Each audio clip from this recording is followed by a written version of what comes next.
Hello বন্ধুগণ, আজকে আমরা চলে এসেছি একটু ঘুরু করতে। কোথায় ঘুরু করতে চলে এসেছি তোমরা নিশ্চয়ই বুঝতে পেরেছো দেখে। হ্যাঁ হ্যাঁ, তোমরা ঠিকই ভাবছো, আমরা এখন চলে এসেছি ইকো পার্কে। প্রথমে আমরা 4 নম্বর গেট দিয়ে ঢুকেছিলাম, কারণ আমরা সপ্তম আশ্চর্যটাই প্রথমে দেখবো, তারপরে অন্যদিকে ঘোরাঘুরি করব।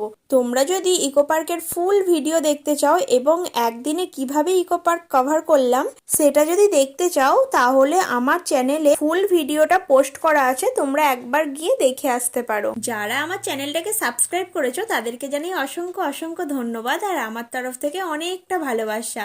আর যারা আমার চ্যানেলটাকে এখনো সাবস্ক্রাইব করোনি, প্লিজ বন্ধুরা একটা সাবস্ক্রাইব করে আমার পাশে থেকো। তোমরা যদি কখনো সুযোগ পাও, একবার এসে ইকো পার্কটা ঘুরে যেও। আর ইকো পার্কে এসে এই বোটটা চাপতে কিন্তু মিস করো না। ভিডিওটা কেমন লাগলো তোমরা কিন্তু আমাকে অবশ্যই কমেন্টে জানাবে। ভিডিওটা যদি কিছু ভালো লেগে থাকে, একটা লাইক, শেয়ার আর সাবস্ক্রাইব করতে কিন্তু ভুলো না। তো চলো, আজকের মতন টাটা, লাভ ইউ অল।